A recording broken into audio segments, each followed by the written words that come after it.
एक नई पार्टी की शुरुआत हुई है जो है दिमागी नक्सल जनता पार्टी। तो इस पार्टी पर पूरी चर्चा करेंगे। इसके कौन संस्थापक है, इसकी संस्थापना कैसे हुई है, कौन इसके खोजकर्ता है, किसने इसको नाम दिया है, किसने ये पार्टी बनाई है। तो नमस्कार दोस्तों, आप सभी का स्वागत है एक बार फिर से हमारे यूट्यूब चैनल पर। जो नए साथी हैं चैनल को सब्सक्राइब ज़रूर कीजिएगा दोस्तों। तो आइए दोस्तों जान लेते हैं एक नई पार्टी दिमागी नक्सल जनता पार्टी के नाम से एक पार्टी बनी हुई है। इंस्टाग्राम पेज बना हुआ है, उस पर लगातार जो फॉलोवर्स हैं उनके जो समर्थक हैं वो बढ़ते जा रहे हैं। लगातार जो युवा हैं उनको समर्थन देते जा रहे हैं, उनको सहयोग देते जा रहे हैं।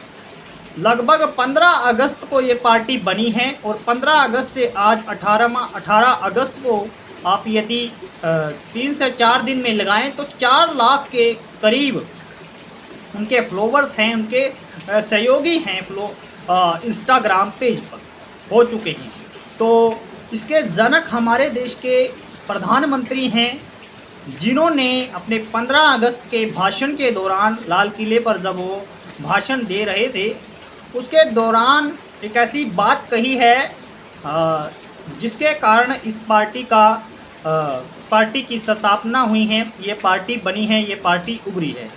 तो उन्होंने अपने भाषण के दौरान एक शब्द कहा है कि हम हथियारों वाले नक्सलियों से तो बच सकते हैं, उन्हें पहचान सकते हैं, परंतु जो ये दिमागी नक्सल हैं जिन्होंने पिछले दिनों बड़ी संख्या में आंदोलन किए हैं, सरकार को विरोध किया है, सरकार को बद्दी गालियां दी हैं, तो उसको लेकर के कुछ इस तरीके से प्रधानमंत्री मोदी जी ने बयान दिया था और जिसको लेकर के एक शख्स ने इस पार्टी की स्थापना कर दी, ये पार्टी बना दी दिमागी नक्सल जनता पार्टी।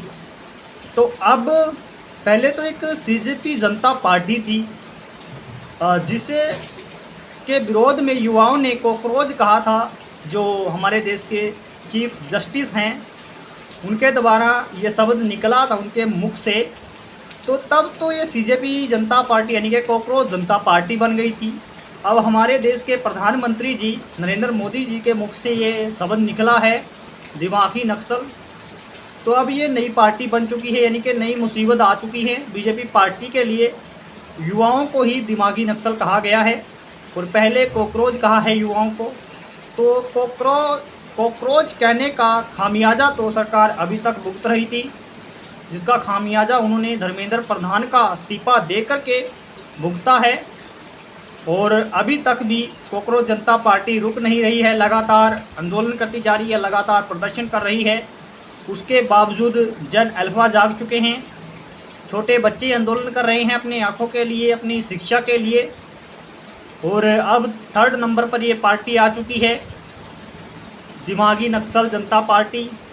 और उसके पहले एक पार्टी और भी है जो एथेनॉल को लेकर के विरोध हो रहा है, एथेनॉल जनता पार्टी। तो 3-4 पार्टियां मुख्य रूप से अब उभरती हुई दिखाई दे रही हैं। लगातार इसकी फैन फ्लोइंग जो फॉलोवर्स हैं वो बढ़ते जा रहे हैं, अनुयायी बढ़ते जा रहे हैं, लगातार उनकी संख्या बढ़ती जा रही है। तो अब सरकार सोचने वाली बात ये रहेगी, क्या ये जो दिमागी नक्सल जनता पार्टी बनी है, क्या ये सरकार के लिए कोई बड़ी समस्या पैदा कर सकती है।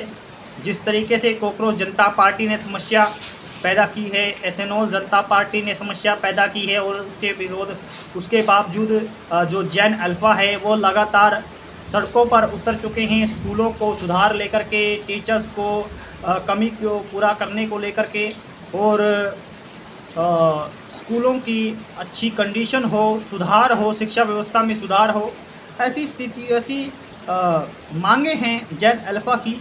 तो लगातार कहीं ना कहीं सरकार के विरोध में जनता जाग चुकी है, चारों ओर से सरकार को घेरने का प्रयास हो चुका है। कहीं ना कहीं दिखाई भी देता है कि जनता नाराज़ है बीजेपी सरकार से, बीजेपी सरकार के काम करने के तरीके से, और वो नाराज़गी कहीं ना कहीं इन्हें सपोर्ट कर के दिखाती है पार्टी। रातों रात फैन फॉलोइंग्स बढ़ जाती है, ऐसी जो मुख से निकल जाती हैं बीजेपी सरकार हो, इनके किसी भी मंत्री, नेता या खुद जो हमारे देश के प्रधानमंत्री हैं उनके मुख से। तो ये अपडेट थी दोस्तों जो आपके साथ साझा करनी थी। ऐसी ही अपडेट के लिए हमारे साथ ज़रूर जुड़िएगा, चैनल को सब्सक्राइब जरूर कीजिएगा दोस्तों। धन्यवाद।